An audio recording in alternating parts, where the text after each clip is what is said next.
Good afternoon, everyone. My name is Landon Blake Ball, Lieutenant Paramedic, City Pearl Fire Department, and I got y'all here today. I want to tell y'all a little bit about the importance of having a colonoscopy done. The reason for this speech is going to be to persuade you guys the importance of having one done, when and know to get one done, and also the benefits you can gain from it. I want to start off by the American Cancer Society estimated in 2016 that 95,270 cases of colon cancer and 39,220 cases of rectal cancer will be diagnosed this year. That's a pretty high percentage just in the United States. A lot of people don't know what colon cancer is. In a lifetime, 1 out of 21 men will be diagnosed with colon cancer, and 1 out of 23 women will be diagnosed in their lifetime with colon cancer. This topic is it's very important to me because of my family history with this disease. My grandmother on my dad's side passed away with colon cancer, and then my grandfather on my mother's side passed away with colon cancer at 49 years of age. He was diagnosed at 47 years old and he passed away at 49. So it kind of holds tight to my heart. It's something I pay attention to. Today I'm going to tell you the importance of colonoscopy, how a colon cancer can affect your body, and ways to lower the risk of contracting colon cancer. Charles Funks, he's an MD, Dana-Farber Cancer Institute. He suggests if your first degree relative, which would be like your father, grandfather, or whatnot, grandmother, mother, is diagnosed, you should have a colonoscopy done at age 35 to 40 years old.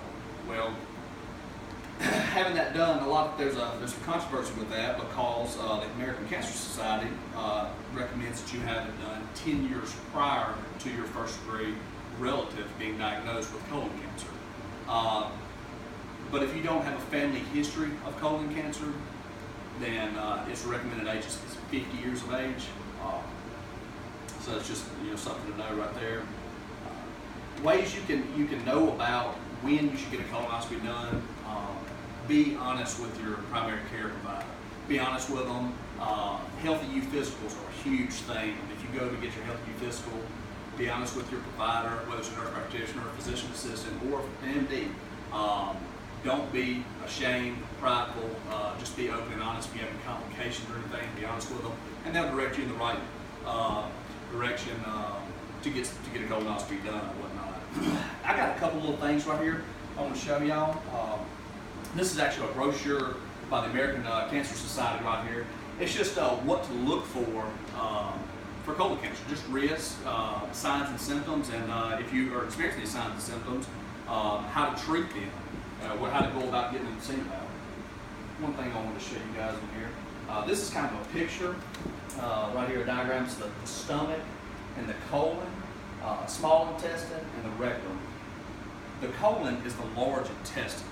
So whenever the statistics show that 95,000 some odd people will be diagnosed with colon cancer, that's the first 4 to 5 feet of your large intestine. Rectal cancer is the last 4 to 5 inches of your large intestine going into your rectum. You can have colon cancer without rectal cancer, or you can have rectal cancer without colon cancer. It's just a little diagram right there I wanted to show you kind of large intestines and whatnot. Another picture I have right here. This is inside the colon. This right here is inside a colon with a camera when they did a colonoscopy. Those are actual polyps right there. They can be benign or malignant. You don't know actually until you take them out and do a biopsy on them. But whenever you have a colonoscopy done, they're going in there actually looking to see if you have any polyps or whatnot. Obviously there's several polyps in there. They all could be benign, but they're also precancerous. That can lead to colon cancer. I just want to give you an idea of what you're looking at.